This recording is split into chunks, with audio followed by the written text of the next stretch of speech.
Bismillahirrahmanirrahim. Assalamualaikum warahmatullahi wabarakatuh. Asyhadu an la ilaha illallah, asyhadu anna Muhammadar Rasulullah. Allahumma sholli ala sayyidina Muhammad wa ala ali sayyidina Muhammad. Kama sholaita ala sayyidina Ibrahim wa ala ali sayyidina Ibrahim bil alamina innaka Hamidum Majid. Sebelumnya kita panjatkan dahulu doa kepada Gusti Allah Ingkang Maha Agung untuk saudara kita yang telah memberikan sholawatnya kepada channel dakwah ini lewat infak dakwah. Semoga sholawat itu menjadi catatan langit amal soleh bagi mereka dan keluarganya kelak. Dan insya Allah Gusti Allah Agung akan membalasnya dengan balasan yang lebih baik lagi. Aku mewakili seluruh teman-teman mengucapkan terima kasih kepada saudaraku semuanya yang telah memberikan sholawatnya. Berikutnya untuk seluruh viewer terkasihku, alhamdulillah matur nuwun ya atas apresiasinya. Semoga anti skip, anti download, dan bagi yang berkenan silakan di-share link-link kajian ini ya. Dan semoga itu menjadi catatan langit amal soleh bagi kalian semuanya. Matur nuwun atas doa-doanya, dan doa untuk Gra itu semoga cepat sembuh juga aku ucapkan terima kasih gitu. Ini sekarang justru aku yang mulai kerasa sedikit gak enak. Makanya tadi malam langsung tidur ya. Itu komen kalian ya, aku sudah baca yang perlu-perlu aja lah, belum sampai akunnya ya, mohon dimaklumi ya. Aku mikir kok ini badan sudah mulai nggak enak, langsung tidur aku seharian istirahat. Oke, jadi momen kalian tuh belum tahu kita biarin aja gitu sebentar lah, nanti kalau enakan tak lihatnya gitu. Tapi aku perhatikan, jangan khawatir. Tulis saja komen yang banyak, aku perhatikan. Oke, tajuk kajian kita kali ini judulnya berhentilah ya. Berhentilah mendongeng bayi Isa bisa ngomong. Itu tajuk kita ya. Jadi ini mulai mengerucut dia ya. Kajianku itu singular ya. Berputar dulu mulai yang besar, mengecil akhirnya mengerucut gitu ya. Jadi kalau yang nggak betah dengan kajian tipe singular ya ya nggak suka ya nggak usah di sini gitu loh ya. Karena orang tuh macam-macam, ada yang suka langsung to the point. Dan aku nggak bisa model gitu. Bismillahirrahmanirrahim.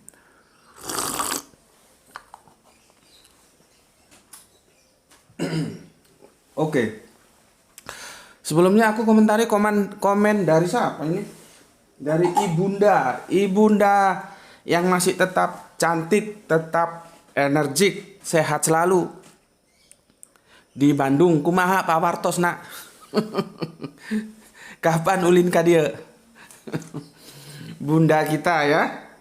Bunda, kalau nonton videonya Gus Beti diperhatikan ya. Jadi kalau komen biar nggak salah-salah. Diperhatikan tiap episode tuh diperhatikan. Ya. Ulah molor wae ya tuh ya, diperhatikan. Jadi komennya nggak begini kalau paham dengan videonya Gus Beti. Ya Bunda. Ini Bunda Aka ya, ada di Bandung. Kumaha Bunda? Aku baca ya. Gus, cerita Juret sama Bunda kita ini kalau nulis gaul banget. Aku jangan disingkat-singkat lah. Aku kadang-kadang bingung juga bacanya. SM itu apa ini? Gus, cerita Juret SM Yesus sama mungkin ya. Bunda kita ini nulisnya masih anu juga ya. Terkontaminasi dengan apa? Kekinian ya. Iya betul, SM ini sama ya Bunda ya. Lain kali jangan disingkat-singkat. Aku ini nggak gaul dengan bahasa-bahasa gini. Oke, aku ulangi. Gus, cerita Juret SM Yesus yang bicara waktu bayi TD, ada TDK, D Biblos. Perasaan selem. Apa iki selem? Ini BL dengar tuh oten debat cerita apa gitu SPRTI yang Gus omongkan. Waduh Bunda, tulisanmu menyiksaku. Lain kali tulis yang bener, nggak usah disingkat-singkat. Aku nggak ngerti ya, aku nggak ngerti. Kalaupun aku narik nanti mencoba untuk mengerti, kan ada probability bisa benar bisa salah. Kalau aku menangkap sih ini ya, kira-kira mungkin begini maksudnya. Cerita si Juret sama apa ini? Yesus ngomong waktu kecil itu enggak ada, Oten enggak pernah diskusikan. Kira-kira begitulah ya. Kalau salah tolong nanti dikoreksi. Bunda mau tak kasih duit? Mau? Nomor rekeningnya berapa? Tak kasih duit 1 miliar. Itu videonya ada, itu videonya. Tunjukkan di mana aku ngomong, Juret bisa ngomong, Yesus bisa ngomong sejak bayi, itu ada di perspektif kekristenan. Ayo, tunjukkan. Tunjukkan. Ada nggak aku pernah ngomong seperti yang Bunda katakan di sini? Kan nggak pernah. Kita ini diskusinya Qur'ani, khususnya surat Maryam. Cuman kan perspektif yang kita bangun itu adalah comparative religion. Bagaimana kita mendudukkan kristologi itu dalam perspektif Islam dan Kristen, gitu loh. Makanya kalau nonton video itu yang benar, jangan ngelabeak ke sana ke sini, gitu loh. Kalau nontonnya benar, komen ini nggak muncul. Itu videoku itu, lihat itu semua. Ada nggak aku ngomong bahwa cerita Juret sama Yesus bisa ngomong itu ada di Biblos? Ada nggak? 1 miliar tak kasih sekarang. Berapa nomor rekeningmu? Aku itu kalau ngaji nggak bener paling males aku. Suka ngaji di sini, nggak suka minggato we. Pergi, nggak usah ngaji di sini. Aku ingin punya generasi untuk meneruskan dakwahku itu generasi yang pinter-pinter, yang cerdas, yang berani mempertaruhkan pendapatnya berdasarkan parameter akademis, bukan yang sekedar lewat aja gitu loh. Aku jelas no capek-capek nggak diperhatikan. Nggak pernah aku ngomong bahwa Juret dan Yesus bisa ngomong itu ada di Biblos, nggak pernah. Lihat itu videonya. Kalau ada, aku kasih 1 miliar. Jadi ngaji itu yang benar di sini. Kalau nggak mau ngaji, pergi, nggak usah di sini. Kamu kira aku ini tergantung kalian, tak? Enggak. Ya. Pokoknya ngaji sama aku nggak boleh baper. Aku kalau marah. Kalau baper nggak jadi di sini, ya. Kemarin aku juga marah. Jangan apa-apa bawa ke Tuhan ya. Tuhan itu mana bisa didiskusikan gitu. Oke. Sekarang kita mulai kaji, ya. Ikuti dulu, jangan banyak ngomong. Ikuti dulu, ya. Apa yang aku sampaikan ikuti dulu supaya kamu nanti ngerti kemana kerangka yang mau aku bangun untuk kau semua. Ya, kamu semua aku sarankan nonton ini. Mengejutkan, Kristen tersesat di Filipi 26. Ini judulnya keliru ini. Sebetulnya Kristen tersesat di terjemahan. Ini teman yang unggah ini salah ini, ya. Maafkan teman-teman Kristen. Maksudku di terjemahan ini kok gini tulisannya. Ini 2 years ago, ya. Kamu nonton di sini.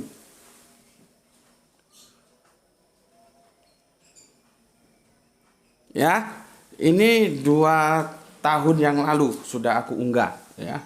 Mungkin otakmu mulai berputar. Ini gimana ini Gus Beti? Mau jelaskan Yesus bisa ngomong nggak waktu bayi kok lari ke situ?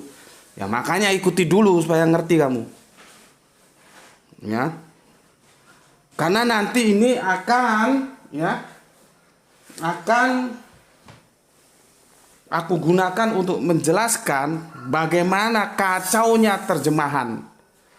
Terutama di surat Maryam, surat ke-19 ayat yang ke-27. Kacau itu, kacau. Maka teman kita yang tanya kemarin, yang mas apa itu, dari Surabaya itu, yang sedang ngaji, sedang mempelajari bahasa, dia korban.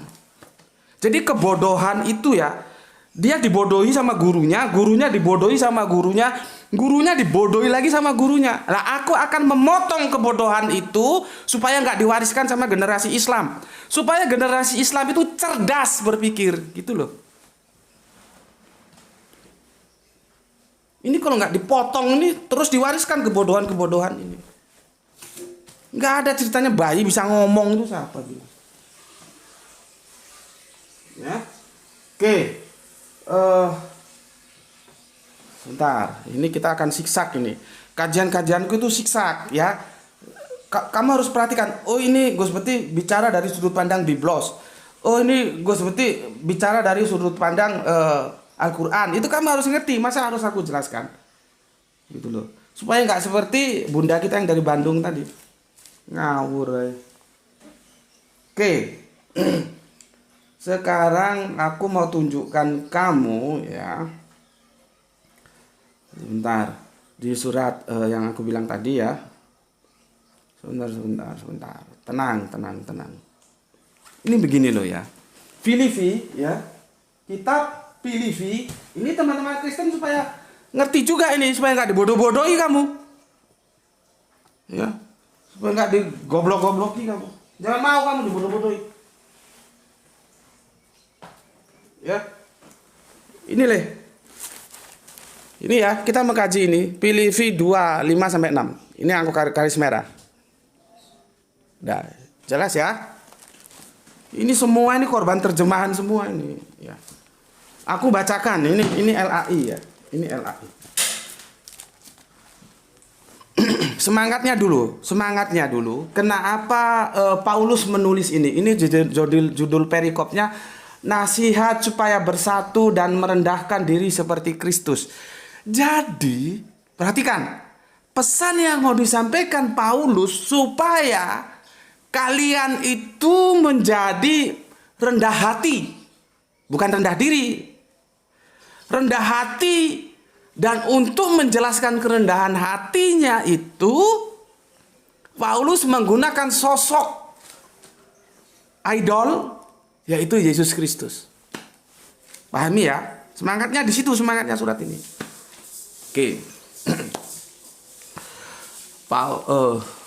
Di kopi ini Bang. Saya Pak minum kopi.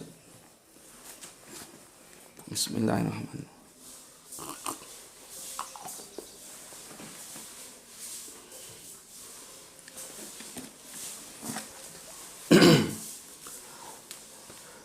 Ini ya, aku bacakan Filipi 2. Sebetulnya nanti masalahnya itu di yang ke-6, tapi enggak sulit kamu ngerti.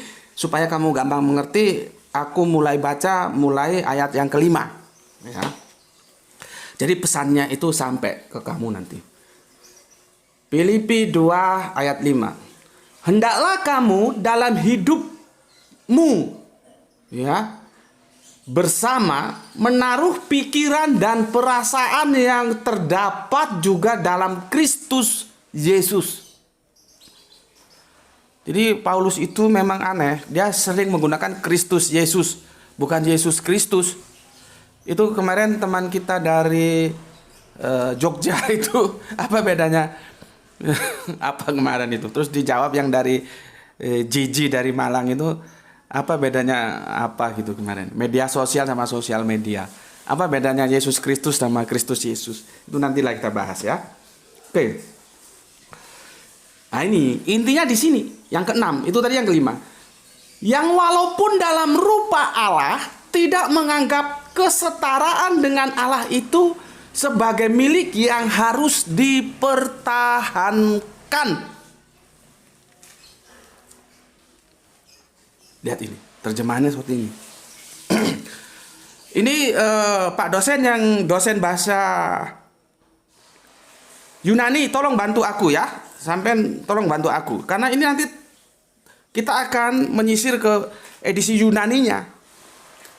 Benar nggak terjemahan ini? Gitu. Ya. Oke. Jadi gitu. Kalau kita belajar, kita punya otak itu tajam, akhirnya kita punya pengetahuan. Jadi kita ngomong itu pas bandrol. Nggak ada ngomong takut-takut, itu nggak ada. Tapi kamu harus punya dasar argumentasi, literasimu harus kuat gitu loh. Aku bilang perterjemahan ini bermasalah, literasiku kuat. Kalau nggak kuat mana berani aku. Itu video itu sudah 2 tahun. Mana pendeta-pendeta mau membantah itu? Mana? Pakar-pakar sekolah teologi, dosen teologi itu mana? Kok nggak mau bantah itu ayat?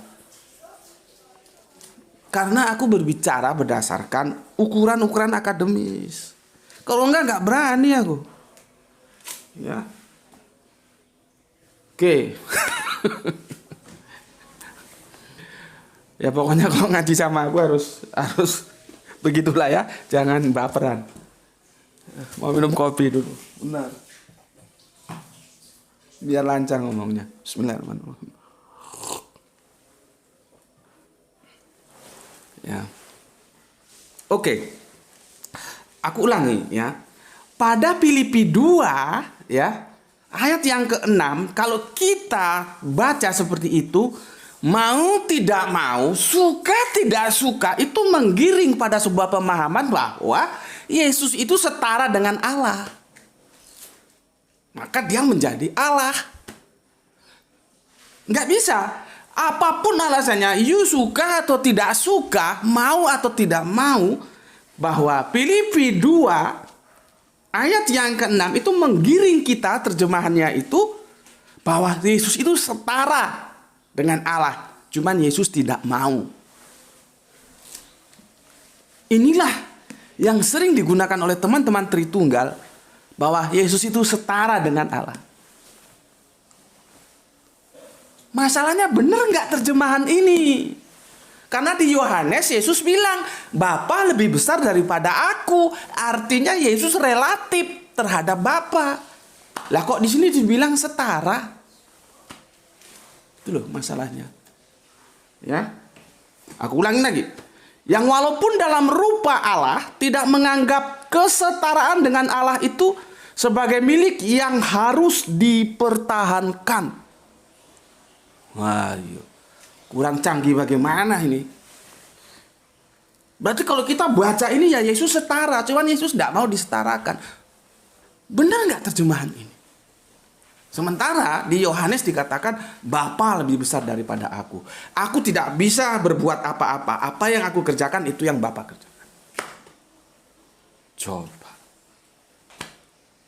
Jadi kalau kamu diskusi dengan teman Kristenmu, kamu minta, di mana Yesus setara dengan Allah? Dikasih ini. Modar gue, nggak ngerti. Kalau kamu nggak ngerti bagaimana masalah terjemahan ini, ya selesai kamu dibikin teman-teman Kristen Tritunggal. Sekarang aku kasih tahu, ini bermasalah terjemahannya. Ya, yang aku herannya itu, ya, ketika bermasalah itu kok diem aja gitu loh. Karena mau nggak mau Yesus menjadi setara dengan Allah di situ. Ya. Oke, Le, sini Le. Ini di sebentar Le, aku siapkan supaya nanti enak kamu ya. Aku siapkan dulu.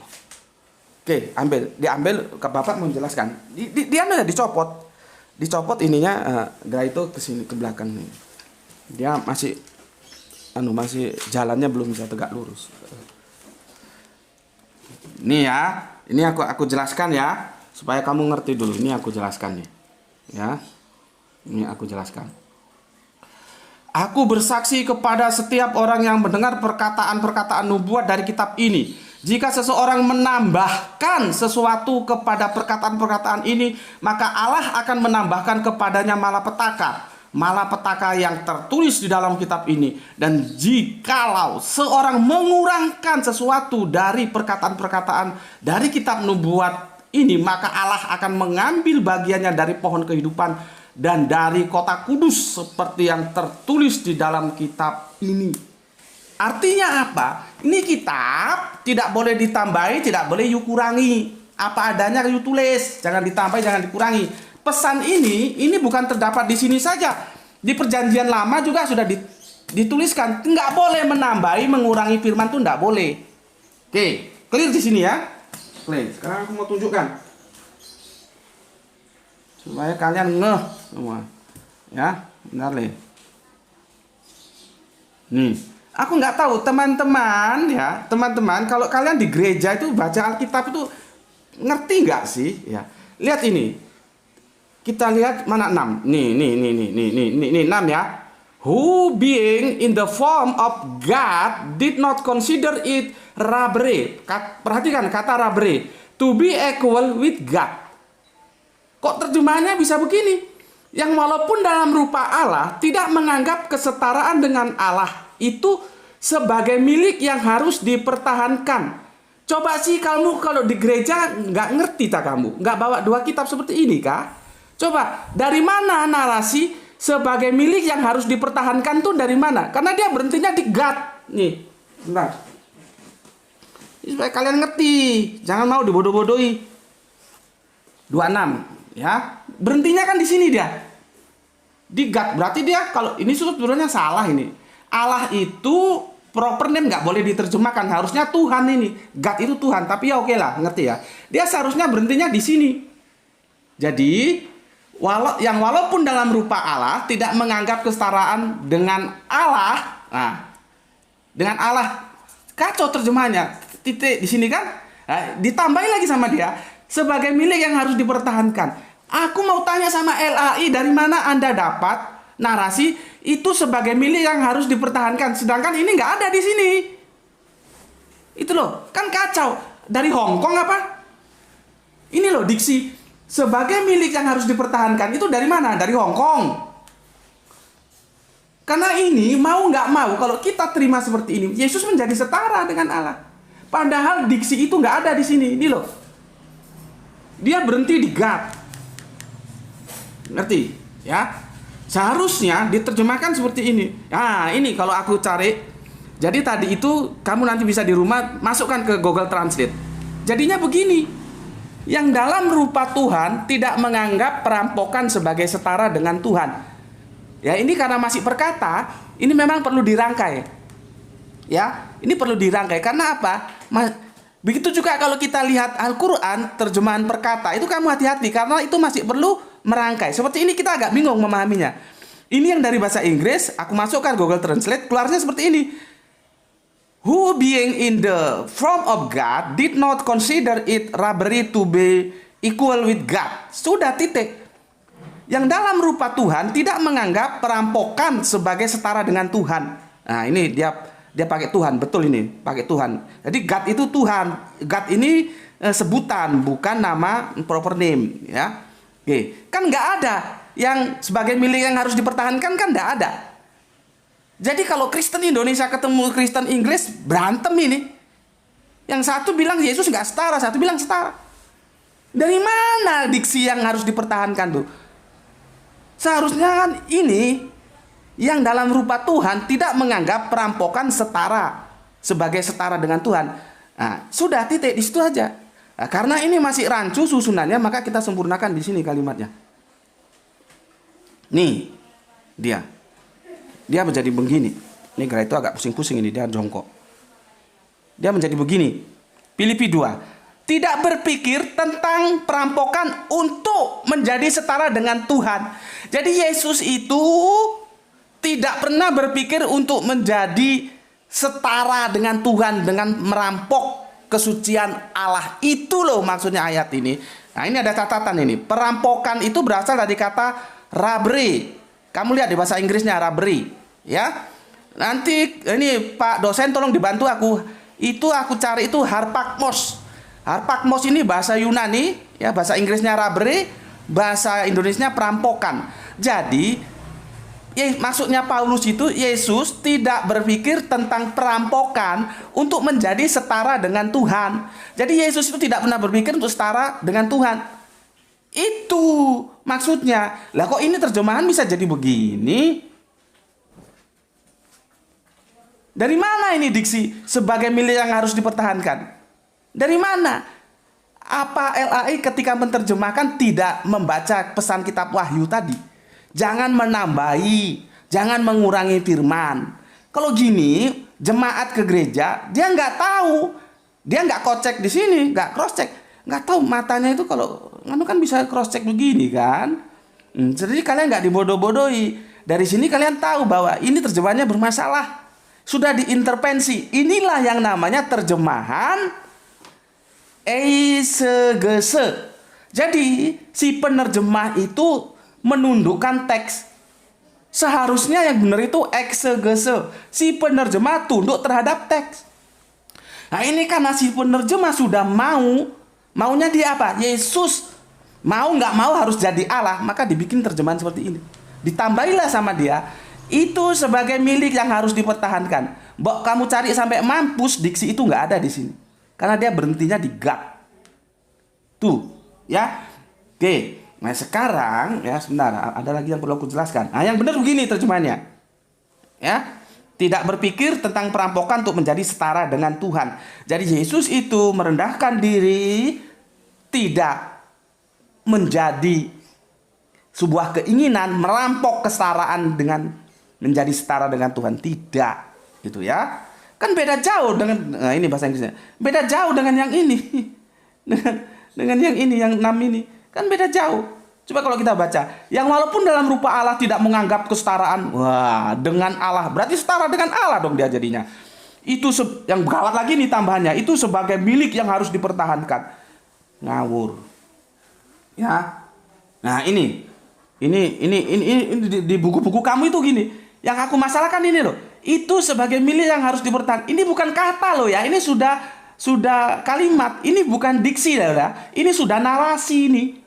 Narasi itu sebagai milik yang harus dipertahankan itu dari mana itu loh. Dari mana kok ini bisa ditambahkan? Gitu loh, ya. Nah, ini nanti kamu lihat di sini, ya. Penjelasannya di sini, ya. Ini dulu yang ngunggah, aku belum ngerti YouTube, yang ngunggah teman dari Surabaya. Ini judulnya sebetulnya Kristen tersesat di terjemahan. Jadi terjemahannya yang bikin masalah gitu ya. Oke. Nah, sekarang nanti kamu nonton di sini ya. Bukan. Ini Ma'arij sini. Nanti. Nah, di sini. Sini ya. Di sini lebih jelas nanti penjelasannya ya. Kamu ketik ini. Ini ya. Oke. Sekarang kita ke Al-Qur'an ya. Buka Al-Qur'an, mana ini Al-Qur'an? Nih, surat ke 19 sebentar. 19 ayatnya ke 27 enggak salah. Ya, 27. Ini supaya kamu ngerti supaya kamu jangan mau dibodoh-bodohi penerjemah. Nih ya. Kita fokus ke 27. Ya, ini terjemahnya kacau banget ini. Karena sama seperti tadi kasusnya. Dalam otaknya si penerjemah itu sudah kesisipan dongeng, ada bayi bisa ngomong. Maka dia tundukkan ini teks, bukan dia taat terhadap teks, bukan dia tunduk terhadap teks, justru teks dia perkosa, dia tundukkan. Yesus harus bisa ngomong, bayi Yesus harus ngomong, bayi Isa harus ngomong. Maka direkayasa terjemahan seperti ini. Lihat ini. Kemudian dia, dalam kurung Maryam, membawa dia, dalam kurung bayi itu, kepada kaumnya dengan menggendongnya. Dari mana diksi menggendongnya ini? Dari mana? Aku mau tahu. Kok berani-beraninya nambahi menggendongnya ini? Ya. Mereka, kaumnya berkata, wahai Maryam, sungguh engkau telah membawa sesuatu yang sangat mungkar. Aku mau tanya, menggendongnya ini dari mana? Kita lihat di sini, tahmilu itu membawa. Ya, membawa. Seperti gini loh ya. Seperti gini. Misalkan aku punya teman, katakanlah temannya Joko. Dia pacaran sama Dewi misalkan. Dia mau nikah sama Dewi. Jok, kamu mau nikah sama Dewi? Iya. Janganlah. Jangan Jok, nanti kamu nyesal. Sudahlah, aku ini teman akrabmu, aku kasih tahu kamu jangan nikah sama Dewi. Loh kenapa? Dewi itu loh sudah berkali-kali dibawa laki-laki lain. Dengar kalimatnya. Dewi itu berkali-kali dibawa laki-laki lain. Pertanyaanku, kamu ngerti nggak artinya dibawa di situ? Ngerti nggak? Apa dibawa itu digendong? Coba. Apa dibawa itu digendong? Kan kamu sudah gede, harusnya kamu ngerti kata-kata Dewi itu berkali-kali dibawa laki-laki lain dan laki-lakinya gonta-ganti. Diksi dibawa itu kamu ngerti. Sama seperti ini. Ya, kemudian Bunda Maryam membawa dia. Apakah membawa itu terus pasti menggendong? Kok di sini ada kata menggendong? Ini loh, yang aku tanya, menggendong itu dari mana? Dari mana Depak bisa menambahkan diksi menggendong? Dari mana? Karena mau tidak mau, kalau kita lihat ini, maka Yesus masih bayi. Padahal apakah kata membawa itu mesti digendong? Seperti tadi aku bilang, janganlah. Dewi itu sudah sering dibawa laki-laki. Dibawa itu apa digendong? Sama saja, misalkan aku ada pertemuan. Ayo kita bikin organisasi apa? buruh lah, organisasi buruh. Ya, kita nanti rapat dulu ya. Ya, kamu bawa teman-temanmu ya. Kamu bawa teman-temanmu ya untuk kita rapat. Kata bawa itu apakah nanti teman-temannya itu digendong semua dalam rapat itu? Jadi otak itu diperlukan untuk tunduk terhadap firman Allah. Jangan firman Allah diotai. Jadinya ya begini. Jadinya ya begini kalau kita tidak tunduk terhadap firman Allah. Kalau kita tunduk terhadap firman Allah, terjemahannya nggak begini. Karena kalau kita baca terjemahan ini, mau tidak mau Yesus menjadi bayi karena dia digendong sama Bunda Maryam. Pertanyaannya, dari mana diksi menggendong itu? Kok berani-beraninya mau melawan firman Allah? Loh ya. Jadi penyakitnya sama dengan di Filipi tadi. Kamu tak kasih tahu terjemahannya itu seharusnya begini. Ya. Jadi tahmilu itu membawa, ya. Membawa itu ya bukan berarti terus digendong gitu loh. Ya, ini depak tuh begini, ya. Kemudian dia, Maryam membawa dia yaitu kepada kaumnya dengan menggendongnya. Menggendongnya. Kacau ya. Ini depak. Sudah aku dekonstruksi seperti ini. Ini tekstual. Tidak aku tambahi, tidak aku kurangi seperti ini. Yang kacaunya di sini kata menggendong itu tidak dikurung sama dia. Terus kamu baca Al-Quran nggak ngerti, kamu sikat aja terjemahannya tanpa kamu meng-cross check ke original teksnya ini, ya. Kamu ketemu kata menggendong dan ini nggak dikurung ini. Kalau ini masih mending dikurung, ya. Inilah asumsi yang lahir karena sudah otaknya itu terkontaminasi dongeng ada bayi bisa ngomong. Aku kan sudah bilang sesuatu yang bertentangan dengan sunatullah, hati-hati mensikapi. Sunatullahnya itu bayi itu ya nggak bisa ngomong. Nanti kamu lari ke mukjizat apa? Nggak ada mukjizat di sini. Ya, jadi di sini ini harus dihilangkan ini menggendong. Maka dia terjemahannya, ya ini terjemahan eise gese seperti ini. Dia tidak tunduk terhadap teks, justru dia menundukkan teks seperti apa yang dia mau. Sama dengan Filipi tadi, kebelet. Bisa nggak bisa Yesus harus menjadi Allah? Ditambahilah dengan kata-kata menjadi milik yang tidak menjadi milik yang harus dipertahankan. Dari mana itu didapat? Sama seperti ini. Karena dia mau nggak mau Yesus harus menjadi bayi yang bisa ngomong. Ditambahilah menggendong dan tidak dikurung lagi. Ini kan membahayakan pembaca. Oke? Ini yang aku sudah dekonstruksi. Tekstualnya itu begini. Kemudian dia datang tahmilu ini ya. Kemudian dia ini awalnya ya begini ya. Kemudian dia datang membawanya kepada kaumnya. Mereka berkata, "Wahai Maryam, sungguh engkau telah membawa sesuatu yang sangat mungkar." Nah, ini nanti kamu kalau begini saja, kalau kamu sudah tahu duduk permasalahannya ngerti. Tapi kalau kamu nggak tahu duduk permasalahan, kamu bingung karena ada yang namanya kata ganti. Dia ini siapa? Ya, mereka ini siapa? Nya ini siapa? Ya, membawanya ini siapa? Maka di sini aku kasih penjelasan di sini. Kalau ini saja kamu sudah cukup, ya sudah. Makanya kalau teman-teman Kristen tanya, kenapa itu ada tanda kurung? Tanda kurung itu untuk memperjelas, bukan menambahi firman. Kalau kamu tanpa tanda kurung sudah ngerti, ya enggak usah pakai tanda kurung. Gitu loh ya. Seperti ini. Kalau kamu sudah mengerti ini, ya sudah. Tapi kalau kamu belum mengerti alur ceritanya, aku bantu dengan seperti ini. Dan itu harus dikurung, ya. Kemudian dia, siapa? Bunda Maryam datang membawanya. Siapanya? Kanjeng Nabi Isa kepada kaumnya. Siapanya? Tua-tua Israel. Mereka berkata, "Wahai Maryam, sungguh engkau telah membawa sesuatu yang mungkar." Ya, mungkar itu bisa anak hasil zina, bisa juga lelaki yang bukan muhrim.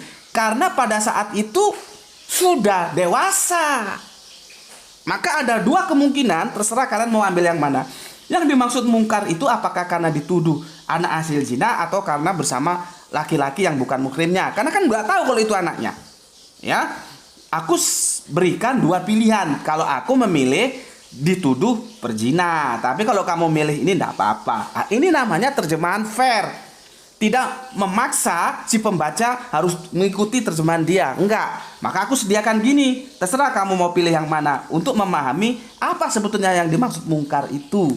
Tapi kalau di sini sudah jelas. Kemudian dia, Bunda Maryam, ya, datang membawanya Kanjeng Nabi Isa kepada kaumnya. Siapa? Tua-tua Israel. Mereka berkata, wahai Maryam, sungguh engkau telah membawa sesuatu yang mungkar. Mungkar itu apa? Nah, pilihannya ada dua, anak hasil zina atau lelaki yang bukan muhrim. Ya, pilih, terserah kamu yang mana. Jadi aku tegaskan, tanda kurung atau asumsi itu bukan tidak diperlukan, perlu. Tetapi asumsi itu adalah, nih, lu baca nih biar ngerti nih. Asumsi itu untuk menggali makna teks, bukan untuk merubah makna. Kalau sudah begini berubah makna dia. Ini berubah makna, asumsi dimasukkan gendongnya. Berubah makna dia. Oke, itu dulu ya. Selesai di ayat 27. Besok kita akan lanjutkan lagi di seri berikutnya. Oke, selesai. Ini tuh. Oke, kamu anu aja. Oke, sudah gitu aja. Oke, sampai di sini dulu kajiannya. Ini hari Jumat. Yuk yang laki-laki yang pakai celana, yuk harus Jumatan ya. Penuhi masjid di sekitarmu dengan kehadiranmu sholat Jumat berjamaah. Ya, kalau yang pakai rok nggak usah, di rumah saja. Itu dari aku. Semoga mencerdaskan otak-otakmu yang buntu itu, dan jangan wariskan kebodohan kepada generasi Islam kita. Ya, Islam rasional itu yang harus kita upayakan. Dan ini memang pertarungan budaya. Nggak bisa selesai sehari dua hari. Ya. Namanya pertarungan budaya itu begitu. Tapi kan kita nggak boleh pesimis. Allah bilang, yuk kerja, nanti hasilnya aku yang tentukan. Kan begitu. Allah itu meminta kita untuk bekerja. Hasilnya itu nggak diminta. Mau sukses mau enggak itu sudah nggak ada urusan. Yang penting buktikan bahwa kamu mengambil langkah dakwah. Dakwah ini adalah pelanjut dari apa yang telah dikerjakan oleh para kanjeng Nabi. Kalau kita tentunya kanjeng Nabi Muhammad. Ya kita berdakwah. Makanya dikatakan, sampaikanlah walau satu ayat. Lu dakwah nggak perlu lu khatam Al-Quran 30 juz. Dulu. Apa yang lu tahu lu sampaikan. Dulu. Nanti kalau lu kurang jelas, tanyakan pada yang ngerti. Oke. Sampai di sini dulu ya. You suka like, you tidak suka dislike, dan silahkan kalau mau keluar monggo silahkan cari channel lain yang kamu merasa welcome di sana. Ya. Tapi kalau kamu mau tetap di sini ya monggo, nggak ada masalah. Kamu mau di sini mau di sana terserah. Ya. Oke, untuk seluruh saudara-saudaraku Islam, ya. Pertama aku ingatkan, tonton video yang aku bilang tadi ya, yang sudah aku tunjukkan supaya kamu ngerti kajian di sini. Ya. Ini nanti tulis seri yang pertama ya tuh ya. Makanya ini agak bingung urutannya. Ini seri pertama tapi seri yang dulu sudah kita bicarakan. Kalau enggak runtut mengikuti kajian ini hanya comat-comat ya. Jadi bingung kan ya. Ya. Bismillahirrahmanirrahim. Semoga kita diberi rezeki yang barokah, yang banyak, dan kesehatan yang prima sehingga kita bisa melanjutkan kajian kita sebagaimana waktu-waktu yang lalu. Bismillahirrahmanirrahim. Alhamdulillahirabbil alamin.